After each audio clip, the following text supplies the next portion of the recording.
Hey guys, I think it's about time I talk to you about lighting. So lighting on my setup is pretty straightforward. I didn't want to go over the top, I just wanted utility. So we're gonna go ahead and start with talk about the ditch lights here. These are Lasfit 36 watt ditch lights here. They have the fog lenses, and the reason why I went with the fog is because I'm trying to come out this way and shoot out light to see ditches and anything I can see on this side and that side. I'm not trying to see out distance, I'm just trying to look close. That's why they're angled like this, and that's why I went with the fog lenses here.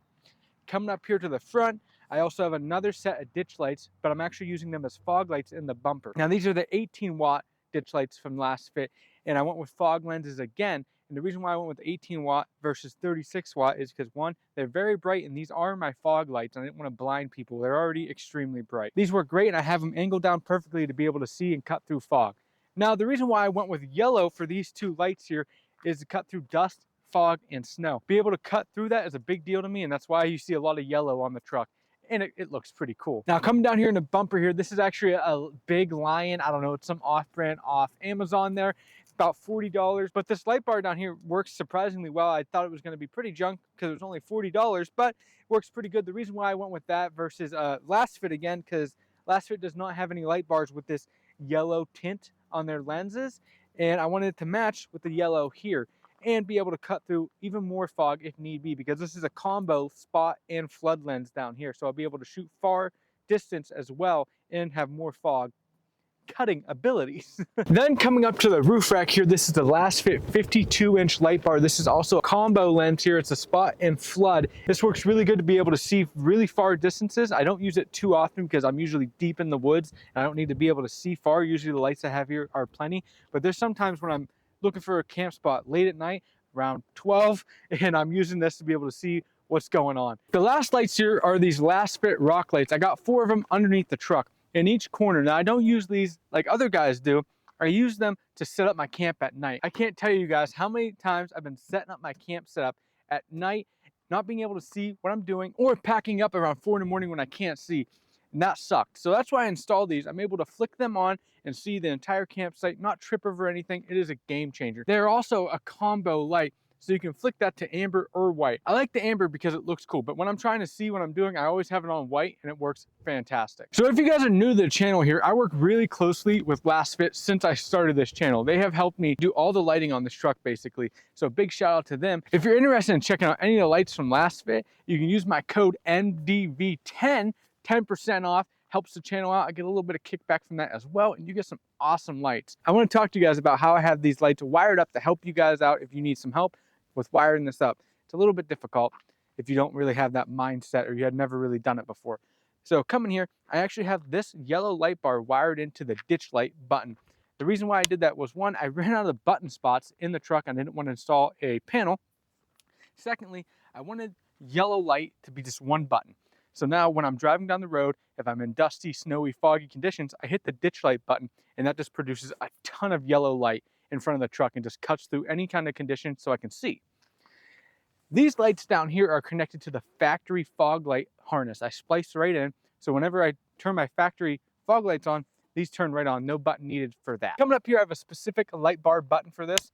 Pretty self-explanatory. I don't really like the position where it's at because I would like all my buttons for lights to be in one panel, but it didn't work out like that. It is what it is. For buttons in the truck, I'm using these CH 4x4 buttons. I'm a big fan of these because I wanted the front of the truck to be as OEM as possible and still have all the function I'm looking for. These buttons match the factory lighting extremely close, and they got little pictures of Toyotas on them, so I really like that aesthetic. They're pretty expensive though, but in my mind they're worth it to keep that OEM look. I kind of stepped away a little bit from the OEM look for some of my switches because I just couldn't get around it, and I'll show you guys that panel a little bit more in depth here. As you guys see in my switch panel there, I have added some switch spots into there that are very OEM, but I couldn't get around it, unfortunately. If you see in that switch panel, that red button there on the left is for the rock lights. If you switch it up, it goes right to white. If you switch it down, it goes to amber, and in the middle, it's off. I couldn't get around that, unfortunately. That's just the button they sent out, and I couldn't find one that would be able to fit where I needed it to. I ran out of switches a long time ago, and this is how I did it. I just ended up drilling holes in that factory little switch panel there, and I was able to fit that switch and the switch for the air compressor. I think it's the part of that video where I show you guys these lights in action. Let's skip ahead to nighttime and I'll show you what these look like. Bear with me, it is night out and we are in the truck, but I wanted to show you what the lights look like at night. So right now, no lights on. we're gonna go ahead and turn daytime running lights on. And that's what they look like with just daytime running lights, because I have the fogs turned on with the daytime running lights right now. Normal lights with the fog lights. High beams. Should know what that looks like. We'll go ahead and turn on the ditch lights, and that's going to turn on the ditch lights and that light bar up in the front. And that's what we got looking like right there. We got all the light going to the sides there. I'll put my window down so you can see a little bit more. See how that aims way down in there? Pretty nice view there. Then we can turn the actual light bar on the roof. That's what that looks like. That's with the roof light bar. Completely lights up all of this trail here. And then as you guys see, we don't really have any light down here on the ground. But if I go like this, that is the rock lights. And that lights up all around the side of the truck. And then I can flick it off, and then amber. Pretty sweet. Try my best here to show you guys. As you see, it's dark out. The camera's gonna try its best, but this is what it looks like from the outside of the truck, lighting this entire road up here.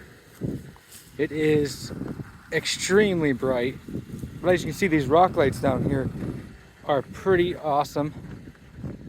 They're just showing off light onto the ground of your campsite. So I'm able to cook now, and I have the normal bed lights that light it up in the back as well. But yeah, we have a ton of lighting to be able to see when it's dark out.